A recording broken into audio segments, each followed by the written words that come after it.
നമസ്കാരം. കേരളത്തിൽ തിരഞ്ഞെടുപ്പ് ഫലം പുറത്തു വന്ന ദിവസങ്ങൾ കഴിഞ്ഞിട്ടും സർക്കാർ രൂപീകരണം വൈകുന്നത് ഇപ്പോൾ വലിയ രാഷ്ട്രീയ ചർച്ചയായി മാറിക്കൊണ്ടിരിക്കുകയാണ്. സാധാരണയായി ഒരു തിരഞ്ഞെടുപ്പ് വിജയത്തിന് പിന്നാലെ ജനങ്ങൾ പ്രതീക്ഷിക്കുന്നത് സ്ഥിരതയുള്ള ഭരണവും വേഗത്തിലുള്ള തീരുമാനങ്ങളുമാണ്. എന്നാൽ ഇപ്പോൾ കാണുന്നത് അതിന്റെ പൂർണ്ണ വിപരീത ദൃശ്യമാണ്.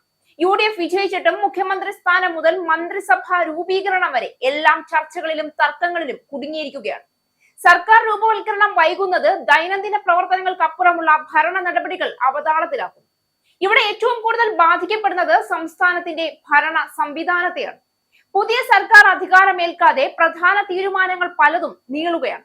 സാമ്പത്തിക ഫയലുകൾ മുതൽ ഭരണ നടപടികൾ വരെ നിരവധി കാര്യങ്ങൾ അനിശ്ചിതത്വത്തിൽ തുടരുന്നു. ഭരണത്തിന്റെ തുടർച്ച തന്നെ ചോദ്യം ചെയ്യപ്പെടുന്ന അവസ്ഥയിലേക്ക് കാര്യങ്ങൾ നീങ്ങുമ്പോൾ സംസ്ഥാനത്തെ ഒരു സ്തംഭനാവസ്ഥയിലേക്ക് നയിക്കുമോ എന്ന ആശങ്കയും ഉയരുകയാണ്.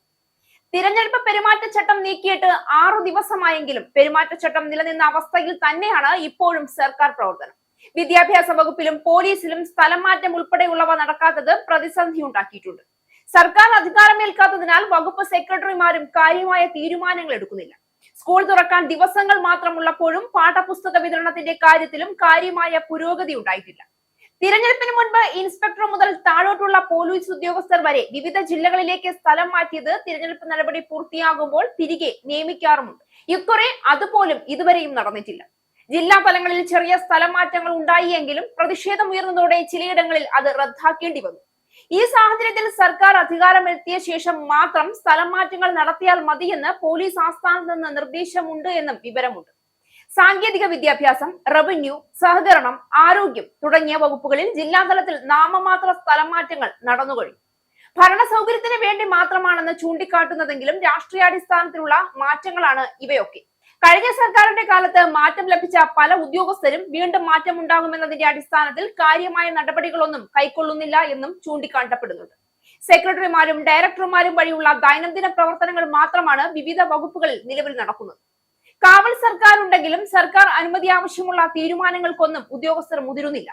ചില വകുപ്പുകളിൽ ഡയറക്ടർമാരും സെക്രട്ടറിമാരും അവധിയിലാണ് എന്നതും പ്രതിസന്ധി ഉണ്ടാക്കുന്നു. കഴിഞ്ഞ സർക്കാർ പ്രഖ്യാപിച്ച പദ്ധതികളിൽ നടപടികളുമായി മുന്നോട്ട് പോകാനും മുതിർന്ന ഉദ്യോഗസ്ഥർ മുതിരുന്നില്ല. വിദ്യാഭ്യാസ വകുപ്പിലാകട്ടെ വിദ്യാഭ്യാസ ധനമന്ത്രിമാരുടെ ഇടപെടൽ ഉണ്ടാകേണ്ട കാര്യങ്ങൾ ഉദ്യോഗസ്ഥ തലത്തിൽ ചെയ്യുന്നുണ്ടെങ്കിലും പുരോഗതി ഉണ്ടാകുന്നില്ല എന്നും ഉദ്യോഗസ്ഥർ തന്നെ ചൂണ്ടിക്കാണിക്കുന്നുണ്ട്. സെക്രട്ടറിമാർ തീരുമാനങ്ങൾ കൈക്കൊള്ളാത്തതിനാൽ സ്ഥാനക്കയറ്റം ലഭിക്കാതെ ഉദ്യോഗസ്ഥർ വിരമിക്കേണ്ട സാഹചര്യവും ഉണ്ടാകുന്നു. തിരഞ്ഞെടുപ്പിന് മുൻപ് ഐക്യത്തിന്റെ മുഖം അവതരിപ്പിച്ച പാർട്ടി അധികാരത്തിലെത്തിയതിനു പിന്നാലെ ആഭ്യന്തര മത്സരങ്ങളുടെയും ഗ്രൂപ്പ് രാഷ്ട്രീയത്തിന്റെയും കേന്ദ്രമായി മാറിയെന്നതാണ് ഇപ്പോൾ ആരോപണം ഉയരുന്നത്. മുഖ്യമന്ത്രി ആരാകണം, ആർക്കെല്ലാം മന്ത്രിസ്ഥാനം ലഭിക്കണം, ഏത് വിഭാഗത്തിന് എത്ര പ്രാധാന്യം വേണം, ഇത്തരം ചർച്ചകൾ ഇപ്പോൾ ഭരണരൂപീകരണത്തെ തന്നെ തടസ്സപ്പെടുത്തുന്ന ഘട്ടത്തിലേക്ക് എത്തിയിരിക്കുകയാണ്. VD സതീശൻ, KC വേണുഗോപാൽ, രമേശ് ചെന്നിത്തല ഉൾപ്പെടെയുള്ള നേതാക്കളെ ചുറ്റിപ്പറ്റിയുള്ള ശക്തി സമവാക്യങ്ങൾ കോൺഗ്രസിനുള്ളിലെ ഭിന്നതകൾ കൂടുതൽ തുറന്നുകാട്ടുകയാണ്. ഒരു വിഭാഗം സതീശനെ മുഖ്യമന്ത്രിയാക്കണമെന്ന് ആവശ്യപ്പെടുമ്പോൾ മറ്റു ചിലർ കേന്ദ്ര നേതൃത്വത്തിന്റെ ഇടപെടലിലൂടെ വേറൊരു ഫോർമുല മുന്നോട്ട് വയ്ക്കാൻ ശ്രമിക്കുന്നുവെന്ന വിലയിരുത്തലുകളും ശക്തമാണ്. കേരളം ഇതിനകം തന്നെ വലിയ സാമ്പത്തിക വെല്ലുവിളികൾ നേരിടുന്ന സംസ്ഥാനമാണ്. വികസന പദ്ധതികൾ, ക്ഷേമ പദ്ധതികൾ, അടിസ്ഥാന സൗകര്യ വികസനം ഇവയെല്ലാം ശക്തമായ ഭരണ നിർണയങ്ങൾ ആവശ്യപ്പെടുന്ന സമയത്താണ് ഇപ്പോഴത്തെ രാഷ്ട്രീയ അനിശ്ചിതത്വം രൂപപ്പെട്ടിരിക്കുന്നത്. ഈ സാഹചര്യത്തിൽ അധികാര പോരാട്ടങ്ങൾ നീളുന്നത് സംസ്ഥാനത്തിന്റെ ഭരണ കാര്യക്ഷമതയെ നേരിട്ട് ബാധിക്കാനുള്ള സാധ്യതയുണ്ട്. ഇവിടെ ഒരു വലിയ രാഷ്ട്രീയ യാഥാർത്ഥ്യം കൂടിയുണ്ട്. തിരഞ്ഞെടുപ്പിൽ ജയിക്കുന്നത് മാത്രം മതിയാകില്ല. ആ വിജയത്തെ ഒരുമിച്ച് കൈകാര്യം ചെയ്യാനുള്ള രാഷ്ട്രീയ പക്വതയും നേതാക്കന്മാർക്ക് വേണം. കോൺഗ്രസിന് മുന്നിലുള്ള വെല്ലുവിളി ഇപ്പോൾ അതുതന്നെയാണ്. ഒരു വശത്ത് വലിയ ജനവിധി, മറുവശത്ത് അവസാനിക്കാത്ത ആഭ്യന്തര തർക്കങ്ങൾ. ഈ ഭിന്നതകൾ നിയന്ത്രിക്കാനാകാതെ പോയാൽ അത് ഭരണത്തിന്റെ തുടക്കത്തെ തന്നെ ദുർബലമാക്കും.